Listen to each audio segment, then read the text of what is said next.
Olá, estudantes, tudo bem com vocês? Eu sou o professor Renan e na aula de hoje do componente curricular de Geografia, iremos trabalhar sobre paisagem natural e cultural. Vamos ampliar o conhecimento desse conceito que já ficou um pouquinho antigo do que é somente paisagem.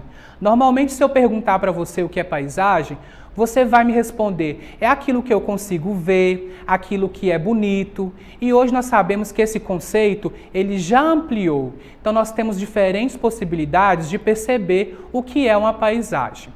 Vamos analisar, fazer uma reflexão nessas seguintes imagens que eu vou passar para vocês. Observe essa figura. Imagine que se você está exatamente neste lugar, observando exatamente essa paisagem e que você vai me descrever o que está acontecendo através dos seus sentidos. Então você pode me falar que você pode escutar o barulho da água caindo ali no rio, você pode perceber que nós temos o céu, temos as árvores, temos plantas. Você pode falar comigo também que você consegue até sentir o cheiro do orvalho. Então você está usando o quê? Os sentidos para identificar o que é uma paisagem. Analise agora esta outra imagem. Se você estiver exatamente nesse mesmo local, como você iria retratar essa imagem? Então você poderia falar que está um lugar barulhento, movimentado, pessoas falando, pessoas andando, né? Talvez cheiros diferentes. Então aqui você pode identificar que, apesar das imagens serem diferentes, você consegue me mostrar e me retratar diferentes formas de ver o sentido de paisagem.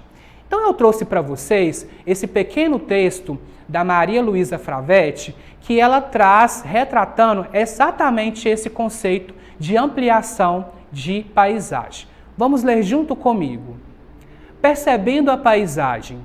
Pense no caminho que você faz da sua casa para a escola ou na rua que você mora. O que você pode ver? Que cheiros podem sentir? Que sons podem perceber? As coisas que podemos ver, os cheiros e sons que podemos perceber em um lugar, formam a paisagem desse lugar. Maria Luísa Fravetti. Então, trazendo essas duas imagens, fazendo essa reflexão com esse texto, podemos dizer que qualquer imagem, qualquer paisagem que você esteja, vamos conseguir identificar através dos sentidos e não somente da visão. Então, o conceito de paisagem, de só visualizar aquilo, não é mais. Então eu consigo perceber uma paisagem pelos cheiros, pelos sons, né? Pelo tato, por encostar em alguma coisa. Por quê? Vamos pensar aqui na inclusão. Vou voltar nessa segunda imagem. Se a gente colocar uma pessoa surda perante esse mesmo lugar, o que ele vai trazer para mim retratar dessa imagem? Ele vai falar o quê? Olha, eu não consigo ouvir, mas eu sinto as vibrações, eu consigo ver, eu consigo cheirar. Então ele, mesmo surdo, não tendo a possibilidade de escutar, ele consegue retratar para mim essa imagem, essa paisagem, da forma como ele consegue, através dos seus sentidos. E se fosse uma pessoa que fosse deficiente visual, ele não conseguisse visualizar essa imagem, essa paisagem, ele iria falar também pelos seus outros sentidos. Olha, é um lugar barulhento, né? Eu não consigo ver, mas eu consigo sentir cheiros, eu consigo perceber aqui que tem um maior movimento. Então perceba que o conceito de paisagem não é mais aquilo que a gente só consegue ver, através dos sentidos. A paisagem é o que podemos perceber em algum lugar por meio dos nossos sentidos. Então, todos os nossos sentidos, tato, visão, o paladar, né, a audição, o olfato, são frutos recorrentes para que a gente possa entender o conceito de paisagem. Professor, como a gente pode usar o paladar para identificar uma paisagem? Às vezes você foi em um lugar, né, viajou, tomou um café gostoso numa roça, então você consegue lembrar da imagem, da paisagem daquele lugar através dos sabores. Então, os sentidos agora nos favorecem a identificar com maior amplitude esse conceito de paisagem. Então, o nosso objetivo da aula, além de identificar essa questão do conceito de paisagem, é também identificar o que é paisagem natural e o que é paisagem cultural. e vamos fazer então, exemplificando aqui cada uma delas. O conceito de paisagem natural, na geografia, a paisagem natural é aquela que apresenta somente a natureza. Sendo assim, a paisagem natural não sofreu a interferência das ações do homem.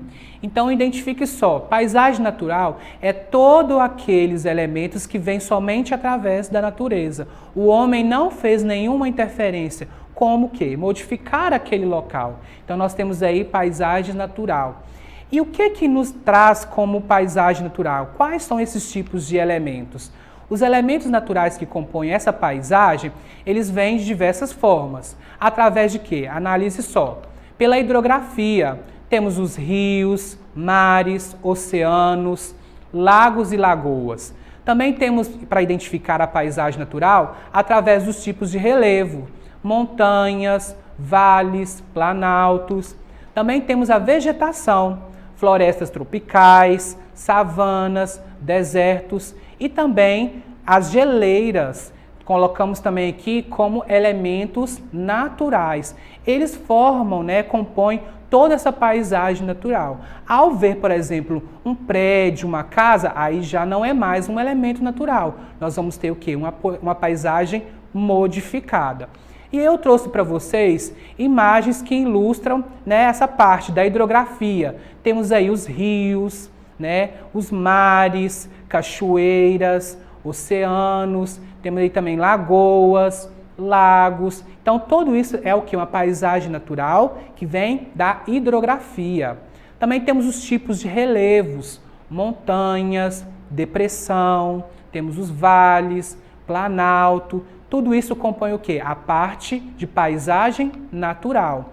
Tipos de florestas. Nós temos aí a floresta tropical, o clima do deserto, as savanas, são tipos de florestas tropicais. Temos também aqui as geleiras, que é muito importante falar. E aqui eu já venho colocando uma outra indagação, uma outra pergunta. Existe uma teoria que fala que não existe mais nenhum lugar que seja totalmente de elementos naturais. As pessoas que estudam essa teoria falam que o ser humano, diretamente ou indiretamente, já interferiu em lugares que às vezes ainda não estão habitados. Mas de qual forma? Às vezes pelo aquecimento global, ao poluir os rios, ao cortar árvores, fazer queimadas. Então, indiretamente ou não, o homem já poluiu esse lugar. Então, às vezes falam que essa paisagem natural já teve uma interferência. Então, eu vou colocar aí um ponto de interrogação para que você possa fazer essa pesquisa também, ampliar o seu conhecimento para ver se realmente é isso que acontece. E você pode também fazer o seguinte, será que a mesma paisagem pode sofrer alterações? E eu vou te afirmar que sim. As paisagens naturais podem ser modificadas por quem? Pelos próprios fenômenos naturais. E quais são eles? A força dos ventos, que modificam aí rochas, às vezes levam sementes de uma planta para um determinado lugar e ali ela vai brotar e vai crescer.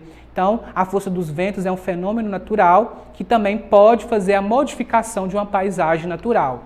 Também temos as chuvas, que ocorrem constantemente, que então vai abrir valas em alguns lugares. Então, a chuva também é um fenômeno natural que vai modificar aquela paisagem. Também temos os terremotos, de tsunamis, que a gente vê muito aí pela televisão e noticiário. E também temos os vulcões, Hoje, na sua grande maioria, já estão inativos, mas nós temos aí ilhas, pelo mundo formado por lavas de vulcões, Ali aquele determinado local é uma paisagem natural que foi formando o quê? Ilhas. Então, os fenômenos naturais, eles também são capazes de moldar, modificar a paisagem natural. E agora vamos falar sobre o que é paisagem cultural, que é totalmente o oposto, mas é uma construção da paisagem natural. A paisagem cultural é um ambiente que apresenta elementos naturais e elementos culturais, ou seja, o ambiente que sofreu intervenção humana. Então observe essa imagem. Nós temos aí elementos naturais, podemos identificar aí umas montanhas, né? Ou o planalto. E quais são os elementos culturais? São o quê? As casas, as construções civis. Então nós conseguimos identificar o quê? Dois tipos de imagem. O que é paisagem natural e o que é cultural, ou seja, o homem fez a interferência, ele modificou aquele lugar. Então nós chamamos de paisagem cultural. É todo aquele tipo de lugar que foi ou que sofreu alteração humana. Observe essa imagem aqui. Essa imagem, para nós que estamos aqui em Governador Valadares, né, é muito conhecida porque hoje nós já temos aí o nosso Parque Natural Municipal de Governador Valadares. E aí eu vou te fazer a seguinte pergunta. Essas imagens, essa paisagem, ela é natural ou cultural? Se você respondeu natural, não é, é negativo. Por quê? É uma paisagem cultural. Apesar de ter uma predominância de elementos naturais como as árvores, né? Essa última imagem nós podemos ver o nosso Rio Doce. Apesar de ter essa predominância de elementos naturais, ela sofreu alteração humana. Olha só, esse pia aqui foi construído pela própria natureza, né? Essas barras de ferro, que os corrimãos, foram construídos pela natureza? Não, foi construído pelo homem, ou seja, aquele lugar sofreu alteração. Imagina que, olha, aqui com certeza era um campo, mas foi feito o quê? Sofreu alteração do homem para ter o estacionamento dos carros. Então, apesar de ter predominância de elementos naturais, consideramos esse parque natural como uma paisagem cultural. Note que o homem fez interferência neste local. Uma outra imagem aqui que é bastante interessante, nós vamos observar aqui. Nessa primeira imagem, nós temos aqui uma paisagem totalmente natural e que ao longo do tempo, por necessidade humana, que é bastante interessante citar aqui neste momento, porque se o homem vai construir a casa, é necessário para ele morar. Então, se ele vai colocar nessa segunda imagem, nós temos o trem, começou a fazer o quê? As locomotivas, então precisou o quê? De fazer a linha ferroviária para fazer o transporte. Então, observe que ao chegar aqui na última imagem, nós já temos o quê? Uma cidade já construída, uma paisagem cultural. O mesmo local, né, por constantes tempos, foram sofrendo o quê? Alterações para que esse lugar pudesse ser uma paisagem cultural. E isso é o quê? Uma necessidade humana. O que nós devemos aqui pensar é o quê? Proteger a natureza, fazer a construção de forma sustentável, pensar de uma melhor forma possível que não faça uma agressão tão severa com a natureza. Paisagem cultural. A criação das cidades é um grande exemplo de paisagem modificada. Os principais símbolos da paisagem cultural são as construções civis, como as casas, edifícios, pontes e estradas. Esses símbolos marcam a presença social, ou seja, a presença humana, e identificam a paisagem. É exatamente isso. A paisagem cultural, ela vem de quê? De transformação humana. E mais uma vez, sentindo que a necessidade, eu preciso de uma moradia, eu preciso de fazer as estradas para chegar em um determinado lugar, né? Eu vou fazer edifícios, construções, para quê? Que a nossa população cresça. Agora eu vou mostrar para vocês algumas imagens ilustrativas que mostram essa questão da paisagem cultural, né? Uma paisagem humanizada pela necessidade do homem o quê? Construir suas moradias, né? Podemos visualizar aí na primeira imagem. Temos constante que casas, podemos olhar, né, observar que nesse ambiente tem o que? Construções civis, carros. Então nós temos aí um ambiente modificado através das construções civis. Temos pontes, né, para a gente chegar em determinados lugares. Foram feitas estradas e também hidrelétricas, né, que são o quê? São uma parte humanizada pela necessidade do homem de fazer o quê? Obras, as hidrelétricas para a questão da iluminação, energia elétrica. Então nós conseguimos ver aí que o ambiente natural, ele foi o quê? Modificado. Por isso nós temos o quê? Uma paisagem cultural pela necessidade de sobrevivência do homem. Finalizando a nossa aula, eu sempre deixo, quando eu trato desse assunto, a questão da preservação do meio ambiente. É óbvio que nós temos um meio ambiente limpo, agradável, é melhor para nós sobrevivermos, até pela questão da saúde. Mas a paisagem modificada e cultural, ela não é errada. Nós temos essa necessidade de viver em moradias, ter nossas casas e outros elementos. O que acontece é que nós temos que ligar uma coisa com a outra, saber que um é importante para o outro. E a questão da preservação do meio ambiente é fundamental, porque nós precisamos fazer o quê? Novas construções, modificações dessas paisagens culturais, mas pensando no meio ambiente, pensando nas próximas gerações que virão. E para acessar nossas atividades na plataforma SMED GV, basta apontar a câmera do seu celular para a imagem que aparece no canto da tela e se inscreva em nosso canal no YouTube SMED GV. Um abraço e até a próxima aula!